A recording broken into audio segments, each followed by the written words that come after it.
de la pauvreté à la prospérité financière. Je vais vous présenter la véritable mission de Jésus-Christ, ce qui est pourtant caché, ou je vais dire mal interprété ou mal connu des gens. Installez-vous, on va commencer. Avant tout, je voudrais vous présenter les deux blocages que beaucoup de gens ont à propos de Jésus-Christ. Et peut-être que vous aussi vous l'avez, on va les découvrir ensemble. Le premier blocage consiste à considérer Jésus-Christ comme un pauvre. Et par la même occasion, considérer que devenir pauvre, c'est l'une des conditions qui est exigée par Dieu pour pouvoir hériter le royaume des cieux. En tout cas, ça c'est le premier blocage qui empêche les gens de pouvoir découvrir la vraie mission de Jésus-Christ. Le deuxième blocage consiste à considérer que l'amour l'emporte sur l'argent. Je ne suis pas tout à fait en désaccord avec vous parce que, à mon avis, l'argent, aussi bien que l'amour, chaque chose occupe sa place. Pour moi, l'argent et l'amour, c'est comme un être humain. Et on pourrait même se demander qu'est-ce qui importe le plus entre la tête et le cœur, entre les mains et les pieds d'un homme. Je pense que tous les deux occupent une place, je vais dire, joue un rôle important dans la vie. On ne peut pas, en tout cas, bien vivre sans l'autre. C'est pareil aussi avec l'argent, c'est pareil aussi avec l'amour. Réfléchissons simplement ensemble. Si moi, un homme, j'aime une dame, ok, et je voudrais l'épouser, ça c'est déjà une bonne nouvelle. Alors, je ne peux pas aller dans sa famille et dire, vous savez, moi j'aime votre fille et je voudrais l'épouser. On ne va pas me demander, ok, qu'est-ce qui prouve que tu l'aimes? On ne va pas me demander l'amour, on va me demander, ok, on veut bien que tu puisses amener la dot. Vous voyez, on ne va pas me demander l'amour. Et la dot, c'est l'argent. Encore si par exemple, vous voulez que votre enfant puisse fréquenter telle université. Peut-être que vous l'aimez, cette université-là. C'est la meilleure université à vos yeux. Et vous voudrez que votre enfant puisse étudier là-bas. Pourquoi? Parce que au moins c'est là où il y a la meilleure formation possible. Alors, si vous allez à cette université-là, vous voulez inscrire votre enfant, vous n'allez pas dire... là où vous devez vous inscrire que non, vous savez, moi j'aime cette université, elle est comme ça, elle est comme ça. Non, on va vous demander l'argent d'inscription.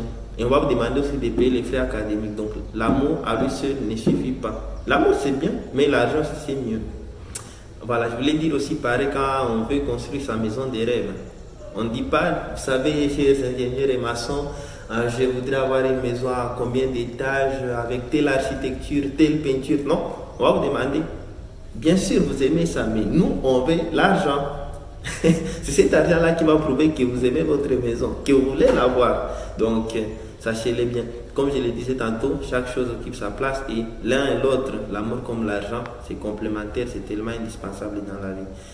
Dire que l'argent emporte le plus sur l'amour, ou dire l'amour emporte beaucoup plus sur l'autre, je pense que tous les deux, chacun à sa place. Alors, comme promis, dans cette vidéo, je vais vous présenter la véritable mission de Jésus-Christ parce que j'ai comme l'impression que non seulement dans les églises, non seulement dans nos communautés, on a confondu les vrais rôles de Jésus-Christ. Et comme je le disais au début de cette vidéo, beaucoup de pauvres pensent que non, vous savez, Jésus-Christ est venu pour nous les pauvres. Non, non, non. Peut-être oui, mais pas tellement. Avant tout, je voudrais que nous puissions réfléchir ensemble sur ces paroles bibliques. L'Esprit du Seigneur est sur moi parce qu'il m'a oint pour annoncer une bonne nouvelle aux pauvres. Il m'a envoyé pour guérir ceux qui ont le cœur brisé, pour proclamer aux captifs la délivrance, aux aveugles le recouvrement de la vue, pour envoyer libres les opprimés, pour publier une année de grâce.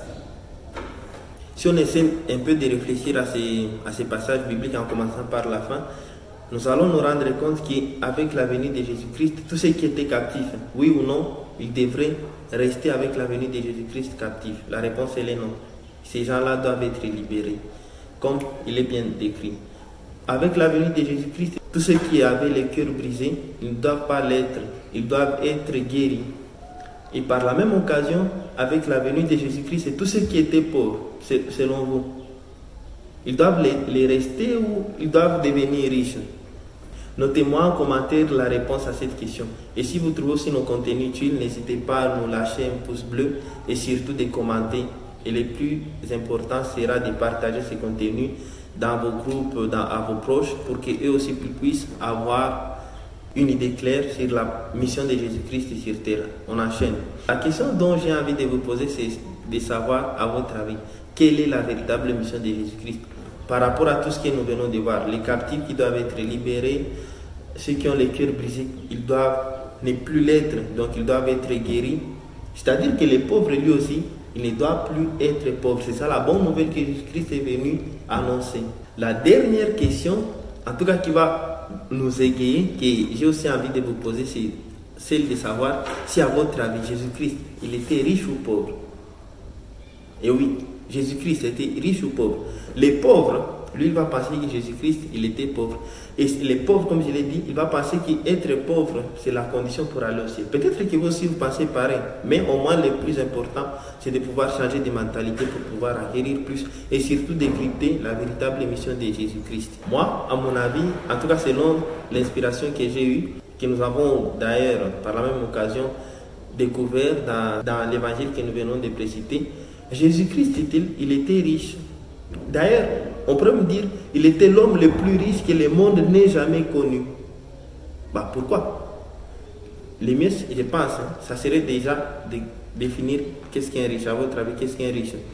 Les riches, par définition, n'est pas celui qui a de belles maisons, n'est pas celui qui a beaucoup de voitures ou des voitures de luxe. Non, les riches, peut-être il a tout ça, mais ce qui fait qu'il soit riche, c'est qu'il résout les problèmes des gens. Vous n'allez jamais trouver un riche qui est là, qui ne donne rien, qui n'a aucune entreprise, qui n'a aucune société, qui n'a rien, et il est simplement riche comme ça. Donc les riches, c'est celui qui résout les problèmes des gens. Et en résolvant ces problèmes-là, il crée un produit ou un service qu'il vend aux gens. Alors, une fois que ce service-là, il est vendu, lui, il a les bénéfices. Et ces bénéfices-là, il l'utilise pour pouvoir payer les conforts dont il a besoin pour pouvoir s'acheter des belles maisons, comme je venais de les citer, pour pouvoir s'acheter un jet privé, pour pouvoir voyager, pour pouvoir payer des facilités, pour pouvoir payer tout ce dont il a besoin. C'est ça les riches. Avant tout, il doit donner quelque chose et en donnant, il résout les problèmes des gens. Alors, avec cette définition, cette conception, vous, avec moi, nous allons nous rendre compte que Jésus-Christ était le grand riche. Pourquoi? Parce que Jésus-Christ avait la capacité de résoudre les problèmes des gens de façon infinie. Mais comment? Souvenez-vous que Jésus-Christ avait la capacité de guérir les malades instantanément. Si moi, je peux avoir le pouvoir de guérir les malades instantanément, donc je pourrais arriver dans un hôpital, je vais guérir tous les malades qui sont là. Et vous, avec moi, vous allez être d'accord qu'aucun hôpital n'allait rivaliser avec moi. Et là, ça c'est la meilleure forme de richesse. Parce que je devrais être moi le grand hôpital. Souvenez-vous que Jésus-Christ pouvait transformer l'eau en vin.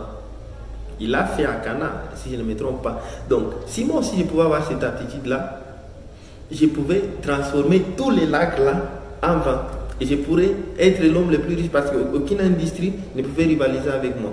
Parce que moi, au début, j'allais le faire avec zéro investissement. Donc, je n'achète pas de matériel, de fabrication, je n'ai aucune industrie, rien. Mais je n'ai rien investi. Je n'ai aucune main d'œuvre parce que je ne vais pas employer des gens pour pouvoir brasser les choses, déplacer les choses. Non, rien comme main d'œuvre, je ne paie personne. Et en plus de cela, je ne fais aucune dépense. Vous vous imaginez à quel point, moi, si je pouvais avoir cette capacité, simplement la seule de pouvoir transformer l'eau en vin, et que je vende ce vin-là, à quel point je pouvais être riche. Quelle qualité! Aller au bord de la mer et transformer la mer en jus sucré.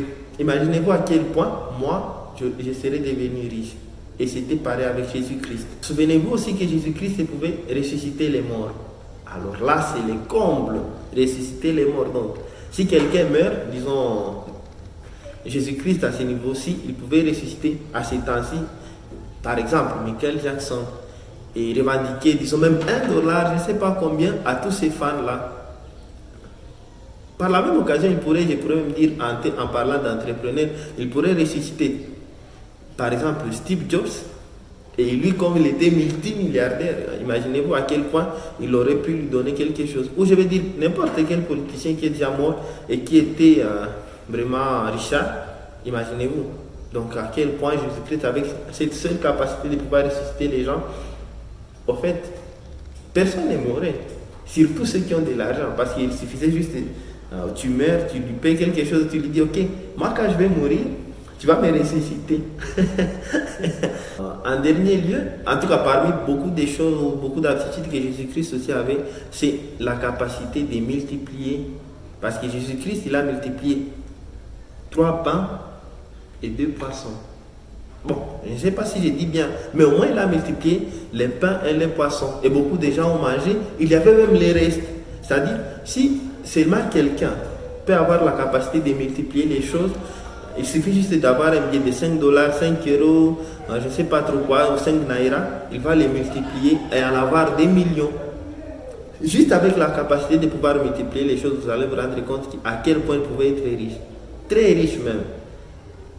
C'est avec cette conception-là que, voilà, on devrait, à mon avis, avoir vis-à-vis de Jésus-Christ, le prendre comme quelqu'un qui est tellement riche.